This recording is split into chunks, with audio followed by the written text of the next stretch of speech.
నమస్తే, welcome to study guide. ఈ మధ్యన మన తెలంగాణ రాష్ట్రంలో సివిల్ సర్వీసు పరీక్షలపైన ఆసక్తి బాగా పెరిగినట్లు కనిపిస్తోంది. త్వరలో ఇంటర్ ఫలితాలు వెలువడనున్నాయి. సాధారణంగా మన విద్యార్థులంతా డిగ్రీ ఆ పైన పీజీ పూర్తి చేశాకనే సివిల్ సర్వీస్ పరీక్షలపైన దృష్టి సారిస్తారు.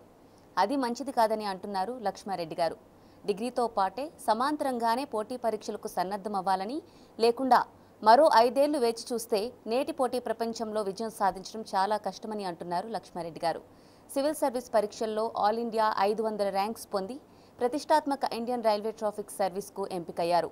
ఇప్పుడు మనతో వైనవి విద్యా సంస్థల అడ్వైజర్ లక్ష్మారెడ్డి గారు ఉన్నారు. వీరు ఐఐటి, బిహెచ్యులో కెమికల్ ఇంజనీరింగ్ చేశారు. ప్రతిష్టాత్మక IRMA నుండి MBA చేశారు. గత 20 సంవత్సరాలుగా కాంపిటేటివ్ పరీక్షల శిక్షణ తరగతులు నిర్వహిస్తున్నారు. మరిన్ని వివరాలు ఆయన్ని అడిగి తెలుసుకుందాం. నమస్తే లక్ష్మారెడ్డి గారు. నమస్కారం అండి. అంటే మీరన్నట్టు ఎలా అంటే సివిల్స్ ఎగ్జామ్స్ రాయాలి అంటే డిగ్రీ కంప్లీట్ చేసి పీజీ కంప్లీట్ చేసి ఒక డెసిషన్కి వచ్చి ఎగ్జామ్ రాసి జాబ్ రావడానికి చాలా టైం పట్టేస్తుంది. ఇంతలోపు వాళ్ళకి ఏజ్ క్రైటీరియా కూడా ఉంటుంది కాబట్టి ఏజ్ అయిపోయి మళ్ళీ దాన్ని లైట్ తీసుకునే సిచ్యువేషన్ కూడా ఉంటుంది. అసలు నార్మల్గా ఒక సివిల్స్ ఎగ్జామ్ ఒక ఎయిమ్ గోల్ పెట్టుకున్న వాళ్ళు ఇంటర్ కంప్లీట్ చేశాక డిగ్రీ జాయిన్ అవ్వబోయే విద్యార్థులకు మీరు ఇచ్చే సలహాలు సూచనలు ఏంటి? ఇప్పుడు ముఖ్యంగా మన తెలంగాణ రాష్ట్రంలో దాదాపు 5-6 లక్షల మంది ఇప్పుడు ఇంటర్మీడియట్ పరీక్షలు రాసి వాళ్ళ ఫలితాల కోసం ఎదురు చూస్తున్నారు. మనం ఈ సంభాషణ వాళ్ళని దృష్టిలో పెట్టుకొని మనం చేసే అవసరం ఉన్నది. ఎందుకంటే ఆల్రెడీ సివిల్ సర్వీసెస్ కోసం ప్రిపేర్ అవుతూ కోచింగ్ సెంటర్స్లో జాయిన్ అయ్యి మెటీరియల్ చదువుతూ ఉన్న వాళ్ళ గురించి మనం ప్రత్యేకంగా వాళ్ళకి మనం అదనంగా ఈరోజు మనం ఏం చెప్పదలుచుకోలేదు. కానీ ఇంటర్మీడియట్ మాత్రమే కంప్లీట్ చేసి 16-17 సంవత్సరాల వయసులో ఇప్పుడిప్పుడే అసలు కెరీర్ గురించి ఒక అవగాహన ఏర్పరచుకునే దశలో మనం ఇవాళ ఉన్నాం. కాబట్టి వాళ్ళని ఉద్దేశించి మనం మాట్లాడుకుందాం. ఇంటర్మీడియట్ పూర్తయ్యాక చాలామంది బీటెక్కి వెళ్తారు. That's the first preference if you are MPC student. లేదంటే మెడిసిన్ కానీ అగ్రికల్చర్కి కానీ వెళ్తారు. అది మన ఆనవాయితీ ప్రకారం టాపర్స్ అందరూ కూడా వాటిని ప్రిఫర్ చేస్తారు. ఎవరైతే ఈ ఐఐటి లేకపోతే ఎంసెట్ లేకపోతే MBBS రాలేదు, వాళ్ళు పొందలేకపోయారో లేకపోతే వాళ్ళు మనకు వద్దనుకున్నారో వాళ్ళకి సివిల్ సర్వీసు పరీక్ష అనేది ఒక చక్కటి ప్రత్యామ్నాయం. మనం ఒక 9 లక్షల మంది ఈ దేశంలో IIT పరీక్ష రాస్తున్నారు, మా అందరికీ తెలిసిన విషయమే. 1,30,000 మంది ఎంసెట్ రాస్తున్నారు కేవలం తెలంగాణ రాష్ట్రంలో, అది కూడా అందరికీ తెలిసిన విషయమే. డిగ్రీ చేసి పీజీ చేసి లేదా బీటెక్ పూర్తి చేసి అమెరికా వెళ్ళడం కోసం లేదా వేరే దేశాలు వెళ్ళడం కోసం గ్రాడ్యుయేట్ రికార్డ్ ఎగ్జామినేషన్ అంటే GRE రాసేవాళ్ళు దేశవ్యాప్తంగా ఒక 80,000 మంది ఉన్నారు. మన రాష్ట్రంలో 15,000 మంది ఉన్నారు. So let us make a comparison between the civil service examination conducted by the UPSC and all the exams which have listed just now, IIT, MSET and GRE. IIT పరీక్షలో టాప్ ర్యాంకర్కి 95% వస్తుంది. Last ranker to qualify for a seat in IIT, he gets around 78-80%. So the range is between 80 to 95%. Percentage we are talking about. We are not talking about the percentile. MSET రాసే వాళ్ళలో top ర్యాంకర్కి కూడా మళ్ళీ again 95% వస్తుంది. Last ranker అంటే 2000 rank తీసుకుంటాను నేను. మరి 2000 rank వచ్చిన అబ్బాయికి అగైన్ 78-80% వస్తుంది. GREలో టాపర్కి అగైన్ 95% వస్తుంది. 10,000 ర్యాంకు వచ్చిన అబ్బాయికి అరౌండ్ అగైన్ 80% వస్తుంది. సో మనం అబ్జర్వ్ చేసేది ఏంటంటే ఈ మేజర్ ఎగ్జామినేషన్స్లో IIT, MSET అండ్ GREలో the top people are getting anywhere between 75% to 95%. 100కి 75 మార్కుల నుంచి 95 మార్కుల వరకు వీళ్ళు పొందుతున్నారు. పొందబట్టే వాళ్ళు IITలోనో GREలోనో MSETలోనూ సీటు పొందుతున్నారు. సివిల్ సర్వీస్ విషయానికి వచ్చేటప్పటికల్లా నేను మీ ద్వారా మన ఇంటర్మీడియట్ విద్యార్థుల్ని వాళ్ళ తల్లిదండ్రులు అడగవలసింది ఏంటంటే సివిల్ సర్వీస్కి ఎంపిక అయ్యే క్యాండిడేట్స్, సక్సెస్ఫుల్ క్యాండిడేట్స్, విజేతలు ఎవరైతే ఉన్నారో వాళ్ళకి ఎంత పర్సెంటేజ్ వచ్చిందని మీరు అనుకుంటున్నారు? ఇప్పుడు నేను చెప్పాను 75 to 95 అని ఈ 3 ఎగ్జామ్స్లో. వాటితో సరిపడే ఎగ్జామ్ ఇది UPSC కండక్ట్ చేసేది ఈక్వల్ ఎగ్జామ్. సో దీనికి ఎంత పర్సెంట్ వస్తే వాళ్ళు టాప్ 2000 లేక టాప్ 1000 ఉంటారో ఒక గెస్ మీరు నాకు చెప్పండి, just so that we can take the conversation forward. 60% కనుక వస్తే you will get a service. You are talking about the last candidate or the first candidate? Last candidate. Last candidate. And what about the first candidate? 75 plus. 75 plus. So yes మీరు అన్నది కరెక్టే. చాలామంది ఇంతే అనుకుంటారు. ఏమనుకుంటారంటే civil service పరీక్షలో మనం అది రాసి మనం విజయం సాధించి ఏదో ఒక సర్వీస్ పొందాలంటే మనము 65% నుంచి 75% అని అనుకుంటున్నాం. But that is far from the truth. Okay. The actual truth is that the topper in the civil service examination conducted by the Union Public Service Commission, he gets about 55% of the marks. Okay. 100కి 55 మార్కులు వస్తే మీరు all India topper. 100కి 45 మార్కులు వస్తే మీకు ఏదో ఒక service వస్తుంది. 900 to 1000 పోస్టులు ఎంపిక జరుగుతాయి. ఇందులో ఐఏఎస్, ఐపీఎస్, ఐఆర్ఎస్, ఐఆర్టీఎస్ మొత్తం 24 సర్వీసులకి ఈ పరీక్ష నిర్వహిస్తారు.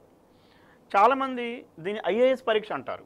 ఐఏఎస్ పరీక్ష అంటే మనం చెప్పుకుంటాం మన కామన్ ప్యారలాన్స్లో, but it is called the Indian civil services examination conducted by the UPSC, union public service commission. ఈ పరీక్ష ఒక 1000 పోస్టుల కోసం జరుగుతుంది. ఈ 1000 పోస్టులలో top post are IAS, then IPS, then IRS అట్లా వెళ్తుంది. ఇది తెలియని చాలామంది విద్యార్థులు, ముఖ్యంగా మన తెలంగాణలోని గ్రామీణ ప్రాంత విద్యార్థులు, వీళ్ళందరూ కూడా ఇది చూసి పాత క్వశ్చన్ పేపర్ చూసి ఇందులో మనకి 40 వస్తాయి, ఇందులో మనకి 50 వస్తాయి, మనకేం వస్తుంది అని చెప్పి ఆ సర్వీస్ జోలికి పోవడం లేదు, ఆ పరీక్ష జోలికి పోవడం లేదు. నేను మీ ద్వారా ఏం చెప్పదలుచుకున్నానంటే all the boys and girls of Telangana who have gone to rural schools, వాళ్ళు ఈ రోజు నుంచే ఇవాళ ఇంటర్మీడియట్ అయిపోయింది కాబట్టి మీ రిజల్ట్స్ రాగానే మీరు ఎక్కడన్నా చేరండి, డిగ్రీ కాలేజీలో కానీ బీటెక్లో కానీ ఎక్కడ చేరినా సరే మీరు ఈ రోజు నుంచే ఆ పరీక్ష సిలబస్ ముందు పెట్టుకొని దాని గురించి ఒక అవగాహన పెంచుకుంటే తప్పనిసరిగా మీరు విజయం సాధిస్తారు. కాకుండా మీరు ముందు డిగ్రీ చేద్దాము, దాని తర్వాత పీజీ చేద్దాము, దాని తర్వాత అప్పుడు ఏదో కోచింగ్ సెంటర్లో జాయిన్ అయ్యి మనం కోచింగ్ తీసుకొని ఈ ఎగ్జామ్ రాస్తాం అనుకుంటే మీరు సఫలంగా అవడానికి అవకాశాలు చాలా తక్కువ. సార్ అలాగే మీరు అన్నట్టు సివిల్ సర్వీసెస్ అని ఆ పేరు విని ఐఏఎస్ ఐపీఎస్ అనుకొని అది విని భయపడి దూరం వెళ్ళిపోయిన వాళ్ళు చాలా మంది తెలివైన స్టూడెంట్స్ ఉన్నారు. సో యాక్చువల్లీ ఈ సివిల్ సర్వీసెస్ ఒక ఎయిమ్ కానీ గోల్ కానీ పెట్టుకునే స్టూడెంట్స్ ఎటువంటి దృక్పథం కలిగి ఉండాలి? ఇప్పుడు ఈ ప్రశ్నకు నేను సమాధానం చెప్పే ముందు మనం జనరల్గా మనం ఏదైనా ఒక కాంపిటేటివ్ ఎగ్జామ్స్ ఉన్నప్పుడు దానికి ఒక సిలబస్ ఉంటుంది. ఆ సిలబస్ మనం కోచింగ్ తీసుకుంటాము, ఆ సిలబస్ ప్రకారం మనం ప్రిపేర్ అవుతాము, రాస్తాము. సివిల్ సర్వీసెస్కి మిగతా ఎగ్జామ్స్ తేడా ఏంటంటే ఈ రోజున ఐఐటీలో టాప్ 1000 ర్యాంకర్స్ని మీరు తీసుకొని వాళ్ళకి ఒక 2-3 నెలల తర్వాత మళ్ళీ ఐఐటీ ఎగ్జామ్ పెట్టారనుకోండి, ఈ టాప్ 1000 వాళ్ళే అందులో మళ్ళీ రొటేట్ అవుతారు, కానీ బయట వాళ్ళు ఇందులో చేరరు, వీళ్ళు బయటికి పోరు. That is the greatness of that examination, IIT examination. అలాగే ఎంసెట్ కూడా, అలాగే జిఆర్ఈ కూడా. కానీ సివిల్ సర్వీస్ ఎగ్జామినేషన్ ఇక నుంచి మనం దాన్ని ఐఏఎస్ పరీక్ష అందాం, ఎందుకంటే చాలా పొడుగుంది కాబట్టి. ఈ ఐఏఎస్ పరీక్షలో ఉన్నటువంటి పెద్ద లోపం ఏంటంటే, ముఖ్యంగా మన గ్రామీణ విద్యార్థులకు ఉండే శాపం ఏంటంటే, ఈ సంవత్సరం ఐఏఎస్ ఎగ్జామ్లో టాప్ 500 ర్యాంక్స్ వచ్చిన వాళ్ళకి మళ్ళీ ఒక 6 నెలల తర్వాత 2 నెలల తర్వాత మళ్ళీ పరీక్ష పెడితే వీళ్ళు 500లో ఒక 50 మంది కూడా ఇందులో మిగలరు, కొత్త వాళ్ళు ఇందులోకి వస్తారు. So there is a problem with the UPSC IAS examination which everybody may not say it loud, ఎందుకంటే చెప్పడం it's not politically correct. But the fact is that IAS examination ఉన్నటువంటి 2025 మార్కులలో 500 మార్కులకి ఎటువంటి ప్రిపరేషన్ అక్కర్లేదు, ఎటువంటి ప్రిపరేషన్ అక్కర్లేదు. సో దాన్ని ఎవరైనా రాయొచ్చు, ఇవాళ రాసినా కూడా అవే మార్కులు వస్తాయి, మీరు 5 years తర్వాత రాసినా కూడా మీకు అయ్యే మార్కులు వస్తాయి. ఇది చాలామందికి తెలియదు. ఇక మీరు దృక్పథం అన్నారు. దృక్పథం అంటే మనం పేపర్ చదివినప్పుడు ఇంటర్మీడియట్ పిల్లవాళ్ళు కానీ ఈవెన్ డిగ్రీ స్టూడెంట్స్ కానీ మనం హిందూ పేపరో లేకపోతే నమస్తే తెలంగాణ పేపరో ఏదో ఒక పేపర్ చదివినప్పుడు వాట్ అట్రాక్ట్స్ దేర్ అటెన్షన్ అనేది మీరు గమనించండి. అదేవిధంగా జర్నలిస్టులకు కూడా వాట్ డు ది రిపోర్ట్. ఇప్పుడు మనం వలస కూలీల గురించి వాళ్ళందరూ మాట్లాడుతున్నారమ్మా. సో మైగ్రెంట్ లేబర్ గురించి ఏం రాస్తున్నారు పేపర్స్లో? రైలు పట్టాల మీద నడుచుకుంటూ వెళ్తున్నారు, ఎక్కడో ఉత్తరప్రదేశ్లో ఉద్యోగం లేక హైదరాబాద్ వచ్చి ఇక్కడ ఉద్యోగం పోయి భార్య పిల్లల్ని చూసుకోవడం కోసం మళ్ళీ యూపీ వెళుతూ అక్కడ భార్యకు ఫోన్ చేసి నాకు డబ్బులు కావాలని చెప్తున్నారు. లేకపోతే 500 కిలోమీటర్లు స్కూటర్ మీద వెళ్తున్నారు. So we are seeing lot of stories with visuals which are of human interest nature. అంటే మానవీయ కోణంలో నుంచి మనం వార్తలు రాస్తున్నాం, దాన్ని కూడా అందరూ అలాగే చదువుతున్నారు. మంచిదే, నేను దాన్ని కాదంటలేదు, మనం కూడా దాని గురించి చాలా బాధపడుతున్నాం, మన చేతనైంది మనం కూడా చేస్తున్నాం. కానీ సివిల్ సర్వీస్ పరీక్ష రాసే వాళ్ళు మాత్రం మానవీయ దృక్పథంతో పాటుగా వేరే దృక్పథాన్ని కూడా కలిగి ఉండాలి. ఉదాహరణకి ఈ వలస కూలీల యొక్క నిర్వచనం ఏమిటి? How do you define A migrant worker? How do you define minimum wages? వలస కూలీల గురించి ఇప్పుడున్న చట్టాలు ఏంటి? వలస కూలీలు ఏ చట్టాలు చేస్తే వాళ్ళ పొజిషన్ బాగుపడుతుంది? ఇంప్లిమెంటేషన్లో, ప్రోగ్రామ్ ఇంప్లిమెంటేషన్లో ఏమి లోపాలు ఉన్నాయి క్షేత్రస్థాయిలో? అంటే ఒక ఐఏఎస్ ఆఫీసర్ లాగా, ఒక అడ్మినిస్ట్రేటర్ లాగా. సో నేను ఎగ్జామ్ రాసాక సెలెక్ట్ అవుతా, అప్పుడు ఆలోచిస్తానంటే కుదరదు. ఏనాడైతే మీరు ఐఏఎస్ పరీక్ష రాద్దాం అనుకున్నారో ఆనాటి నుంచే మీరు ఒక ఐఏఎస్ ఆఫీసర్ లాగా ఆలోచిస్తూ ఏ సమస్యను కూడా ఆ కోణం నుంచి చూడాలి. నేను కరెక్ట్గా ఉన్నాను, వలస కూలీలు వెళ్తున్నారు, నేనేం చేయాలి? సో ఒక సామాజిక శాస్త్రవేత్తలాగా, ఒక మానవీయ కోణం నుంచి మరియు ఒక అధికారిక కోణం నుంచి మనం ప్రతి విషయాన్ని కూడా చూడటం ఈ రోజు నుంచి అలవాటు చేసుకోవాలి. Which means you don't look at the front page headlines, but you go to the editorial page, you see the op-ed articles అంటారు. ఎడిటోరియల్ ఎదురుగా ఆర్టికల్స్ ఉంటాయి, కొన్ని ప్రొఫెసర్స్ రాసేవి, ఇండస్ట్రీస్ రాసేవి. ఆ ఆర్టికల్స్ చదువుతూ చట్టాలపైన అవగాహన పెంచుకుంటూ, అది కూడా చాలా షార్ప్ అవగాహన. ఆర్టికల్ 356 ఆఫ్ ద కాన్స్టిట్యూషన్ అంటే ఖచ్చితంగా ఏమిటో వాళ్ళకి తెలియాలి. ఆర్టికల్ 14 అంటే ఏంటో తెలియాలి. మనం డిగ్రీ చేద్దాం, పీజీ చేద్దాం, ఇవన్నీ అయిన తర్వాత తీరిగ్గా ఆర్టికల్ 356 తెలుసుకుందాం అంటే కుదరదు. ఈ రోజు నుంచే ఒక అధికారి దృక్పథంలో చూడటం అనేది నేర్చుకోవాలి. అల్టిమేట్గా సక్సెస్కి ఫెయిల్యూర్కి అదే కారణం. అలాగే సార్, మీరు అన్నట్టు అంటే ఒక ఎడ్యుకేషన్ కంప్లీట్ చేసి సివిల్స్కి ఎగ్జామ్ ప్రిపేర్ అయ్యి రాసి ర్యాంక్ తెచ్చుకున్న వాళ్ళు ఉన్నారు. కానీ అయినప్పటికీ వాళ్ళు ఇంటర్వ్యూ దగ్గర ఆగిపోవడం, లేదంటే ఏదో ఒక విషయం దగ్గర ఆగిపోతున్నారు. అసలు విజయానికి ఇంగ్లీష్ మీడియం అనేది ఎంత ఇంపార్టెంట్ అంటే భాషా పరిజ్ఞానం. ఎందుకంటే చాలామంది అంటే ఎగ్జామ్ రాయడానికి మనకి తెలుగు, ఇంగ్లీష్ ఆప్షనల్స్ ఉన్నాయి. అది జాబ్ చేసేటప్పుడు ఆల్ ఓవర్ ఇండియా ఎక్కడైనా మనకి ఇస్తారు ప్లేస్మెంట్. ఖచ్చితంగా భాషా పరిజ్ఞానం చాలా ఇంపార్టెంట్. సో ఈ విషయంలో తెలుగు మీడియం స్టూడెంట్స్ ఎలాంటి కేర్ తీసుకోవాలంటారు? Yeah, I mean that's a very important question. Especially Telangana గ్రామీణ ప్రాంతంలో ఉన్నటువంటి విద్యార్థులు చాలామంది ఇంటర్మీడియట్లో చాలా మంచి మార్క్స్ పాస్ అవుతున్నారు, కష్టపడి చదువుతున్నారు, వాళ్ళకి ఏదైనా సాధిద్దాం అనేటటువంటి ఒక ఆలోచన ఉన్నది. మీడియం అనేది ఎప్పుడూ ఒక క్వశ్చనేనమ్మా, ఎందుకంటే you get lot of material in English, you don't have that in Telugu. అయితే నేను కూడా చాలా సంవత్సరాలు బట్టి నేను కోచింగ్ ఇస్తున్నాను, కాలేజీ నడుపుతున్నాను. As far as I know, there are hardly anybody left in the Telugu medium. కాస్తో కోస్తో అవగాహన ఉన్న ప్రతి పేరెంట్ కూడా తన ఎకనామిక్ స్టేటస్తో సంబంధం లేకుండా స్కూల్ స్థాయి నుంచే పిల్లల్ని ఇంగ్లీష్ మీడియంలోనే చేరుస్తున్నారు. కాబట్టి the question of medium being relevant for success or failure I think is no more valid. It is a redundant question. 20 ఏళ్ల నాడు తెలుగు మీడియం, ఇంగ్లీష్ మీడియం అని మనం ఆలోచించినట్టయితే అది రెలవెంట్గా ఉండేది. కానీ ఈ రోజున 2020లో we're sitting here, I don't think that we need to talk about Telugu medium and English medium. But yes, the question is valid because నేను ఇంగ్లీష్ మీడియం, తెలుగు మీడియం అని విభజన చేయకుండా మీరు అడిగిన ప్రశ్న ఇంకో రకంగా చెప్తాను. English speaking students and Telugu speaking students. So I will say ES and TS, not EM and TM. Who are the Telugu speaking students? He goes to a corporate school, అక్కడ పాఠాలు ఇంగ్లీష్లో చెప్తారు, పుస్తకాలు ఇంగ్లీష్లో ఉంటాయి, టెక్స్ట్ బుక్స్, ఎగ్జామ్ ఇంగ్లీష్లో రాస్తాడు, ఇంటికి వచ్చినప్పుడు తెలుగులో మాట్లాడతాడు. సాయంత్రం పూట ఫ్రెండ్స్తో when he hangs out with his friends, వాళ్ళతో కూడా తను తెలుగులోనే మాట్లాడతాడు. That is the fundamental point. తర్వాత వెన్ హీ రీడ్స్, ఇందాక మనం అనుకున్నప్పుడు మనం ఛానల్స్ చూసినా లేకపోతే పేపర్స్ చదివినా, he has a predominant leaning towards the Telugu channels, Telugu papers, Telugu books, Telugu material. He doesn't prefer English books, English journals, English channels. As opposed to these boys and girls, you have a set of another boys and girls who speak English at home, who speak English with their friends, who watch English channels, who watch English movies, who read English books and magazines, and they are all the time thinking in a different zone. So these English speaking students have an abundant advantage over the Telugu speaking students in UPSC examination. ఇందాక మనం చెప్పుకున్న IIT ఎగ్జామ్లో కానీ ఎంసెట్ ఎగ్జామ్లో కానీ జిఆర్ఈలో కానీ English speaking Telugu speaking తేడా ఏమీ లేదు. ఇన్ఫ్యాక్ట్ చాలామంది స్టూడెంట్స్ టాపర్స్ అందరూ కూడా తెలుగు స్పీకింగ్ హౌస్ హోల్డ్స్ నుంచి వచ్చిన వాళ్ళే. కానీ ఈ యూపీఎస్సీ పరీక్ష మాత్రం from day 1 it is highly biased in favour of English speaking students. And అది మనం అర్థమయ్యేటట్టు పిల్లలకి చెబితే వాళ్ళు అర్థం చేసుకుంటారు. ఇప్పుడు సిబిఎస్ఈ స్టూడెంట్స్ ఉంటారండి, ఐసిఎస్ఈ స్టూడెంట్స్ ఉంటారు. మన దేశవ్యాప్తంగా వీళ్ళు ఈజీగా ఒక 40,000 మంది ఉంటారు. వీళ్ళు ఈ పరీక్ష అందరూ రాస్తారు. వీళ్ళు వాళ్ళతో మన పిల్లలు పోటీ పడటం చాలా చాలా కష్టం. సో మనం ఏం చెప్పాలంటే నువ్వు డిగ్రీ నుంచే ఫస్ట్ ఇయర్ నుంచే నీ యొక్క రీడింగ్ హ్యాబిట్స్ మార్చుకో.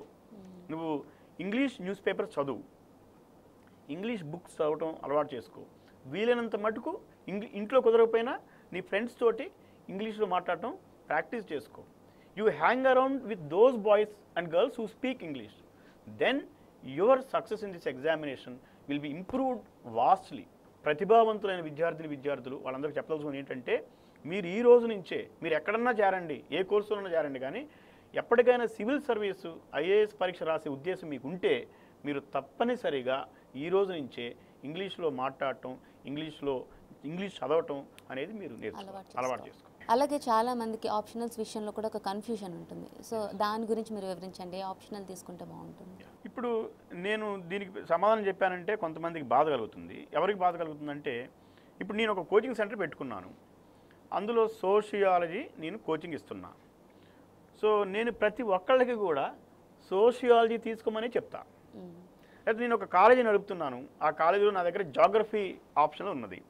నేను ప్రతి ఒక్కళ్ళకి కూడా మీరు జాగ్రఫీలోనే చేరండి అని చెప్తా. Because I have a vested business interest in telling the people you choose this optional.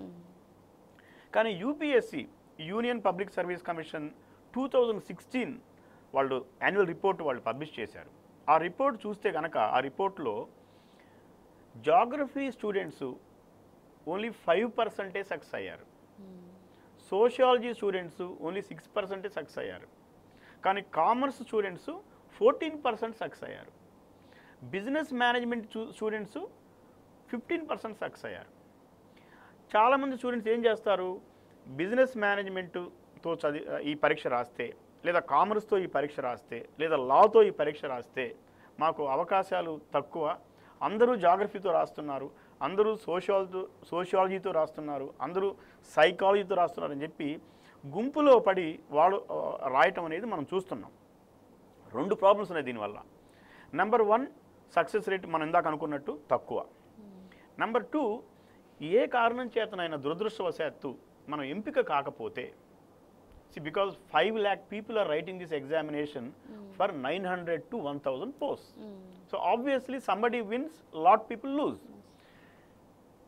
Success కాకపోయినప్పుడు మీరు జాగ్రఫీ సోషియాలజీ తోటి మీరు ముందు ఏం చేస్తారనేది ఒక ప్రశ్నార్థకం.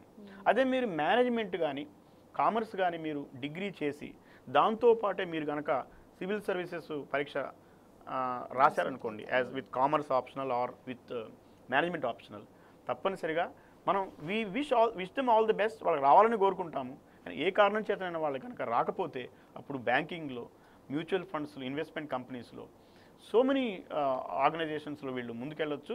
సివిల్ సర్వీస్తో సమానమైన క్యారియర్స్ వీళ్ళు పొందొచ్చు.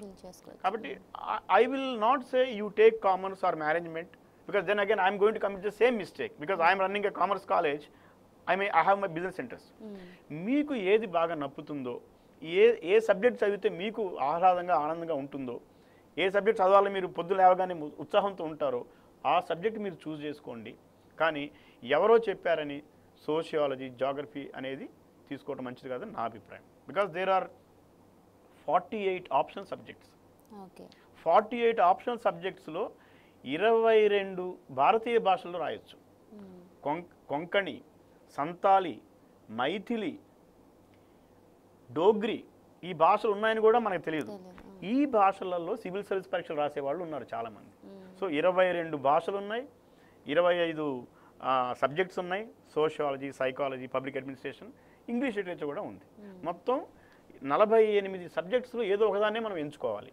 కాబట్టి ఇది ఇప్పుడే చేయక్కర్లేదు. మీకు నచ్చిన డిగ్రీ ప్రోగ్రాంలో చేరి BCom or BBA or whatever or even BA or even BSc చేరి సివిల్ సర్వీస్తో ఒక పరిచయం పెంచుకొని 3 ఏళ్ళు ప్రయాణం చేశాక then you can always choose a subject. It's not the time to choose now. Okay sir, అలాగే ఇప్పుడు డిగ్రీతో పాటు మామూలుగా సివిల్ సర్వీసెస్కి మీ కాలేజ్లో ఏ విధంగా ఆఫర్ చేస్తున్నారు ఈ ప్రోగ్రామ్ని? యాక్చువల్గా మా కాలేజీలో ఈ ప్రోగ్రాం పెట్టాలన్న ఆలోచన మాకు ఎందుకు వచ్చిందంటే, మేము చూస్తున్నాం దాదాపు ఒక 5-6 సంవత్సరాల నుంచి చాలా సంస్థలు BA తోటి ఈ సివిల్ సర్వీస్ ప్రోగ్రామ్ని ఆఫర్ చేస్తున్నాయి. కానీ వైనవి కాలేజీ, ముఖ్యంగా వైనవి కాలేజ్ చైర్మన్ వరుణ్ నా దగ్గరకు వచ్చి, సార్ మీరు డిగ్రీతో పాటే వాళ్ళకి సివిల్ సర్వీస్ కోచింగ్ ఇచ్చేటటువంటి ప్రోగ్రామ్ మీరు చేపట్టాలన్నప్పుడు నేను ఆయనకి ఇచ్చిన సలహా ఏంటంటే, మీరు let the boys and girls choose any stream, BA, BCom, BSc. వాళ్ళు మామూలుగా ఈ సివిల్ సర్వీస్ పరీక్ష లేకపోతే వాళ్ళు ఏ కెరీర్ వాళ్ళకి ఆసక్తి ఉన్నదో దాన్ని చూస్ చేసుకోమనండి. సిలబస్ ఈ మధ్య చాలా డైల్యూట్ అయిపోయింది. ఇన్ఫ్యాక్ట్ కామర్స్ చదివే పిల్లలు ఇంటర్మీడియట్లో కామర్స్ చదివే ఉంటారు, వాళ్ళు మళ్ళీ డిగ్రీలో అది రిపీట్ అవుతుంది, BBAలో రిపీట్ అవుతుంది. So we all know that in university system the syllabus is somewhat diluted and the valuation is somewhat liberal. We have a lot of practical marks, a lot of internal marks. So degree program ni manam ఆడుతూ పాడుతూ చేయొచ్చు. So అది చేస్తూ మేము మధ్యాహ్నం రోజుకి 3-4 hours ఈ civil services orientation ఇద్దామని అనుకుంటున్నాం. మేము మిగతా కాలేజీల్లో లాగా జాగ్రఫీ, హిస్టరీ ఇప్పుడే చెప్పం. మీరు ముందు అడిగారు ఏ దృక్పథం ఉండాలి అని. సో సివిల్ సర్వీసు పరీక్షలు ఎంపిక కావాలంటే విజేతలకు ఏ దృక్పథం ఉండాలని UPSC కోరుకుంటుందో, ప్రభుత్వం కోరుకుంటుందో ఆ దృక్పథం అలవాటు చేయటమే మా పరమావిధి. దానికి 3 ఏళ్ళు పడుతుంది. మేము కోచింగ్ ఇవ్వటం లేదు. We are trying to align the mentality of the student with the examination. Examination ఏం చెప్తుంది, మీరు UPSC మీరు వెబ్సైట్ చూడండి, UPSC వెబ్సైట్ అదేమంటారు, UPSC వాళ్ళు ఏమంటారు, we don't want students with memory power. We don't want students to have a vast range of subjects.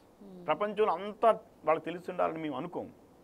We want them to think in a balanced manner. We want them to have analytical approach. We want them to have confidence.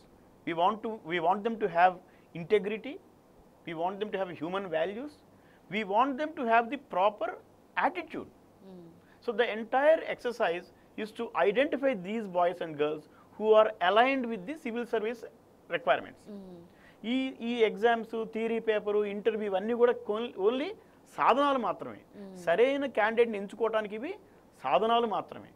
కాబట్టి I believe that for the next 3 years ఒక రకమైన వాతావరణంలో నుంచి వచ్చినటువంటి పిల్లల్ని మేము తీసుకొని వాళ్ళకి UPSC వాళ్ళ నుంచి ఏ లక్షణాలు కోరుకుంటుందో, confidence, integrity, human values, ethics, analytical ability, ఆ లక్షణాలను మేము నిదానంగా ఇంజెక్ట్ చేసే ప్రయత్నం. ఇందులో మేము సక్సెస్ కావాలంటే 80% స్టూడెంట్స్ ఎఫర్ట్ పెట్టాలి, 20% మేము only we are the mentors, we will give them guidance. And మేము వైనవి కాలేజ్ తరఫున తెలంగాణ రాష్ట్రంలో ముఖ్యంగా from the families of farmers and teachers and RTC employees వాళ్ళందరికీ కూడా ఒక 20% ఆఫ్ ద సీట్స్ మేము కంప్లీట్గా ఫ్రీగా ఆఫర్ చేద్దామనే ఆలోచనలో మేము ఉన్నాము. సో దానికి if any students are interested they can always call your channel and get to us. వాళ్ళు ఒక చిన్న టాలెంట్ టెస్ట్లో పెట్టి మేము we will give them free education. Right, thank you so much sir. చాలామందికి మీరన్నట్టు సివిల్ సర్వీసెస్ ఎగ్జామ్స్ అంటే ఎంత తెలివి ఉన్నప్పటికీ ఒక భయం ఎప్పుడూ ఉంటుంది.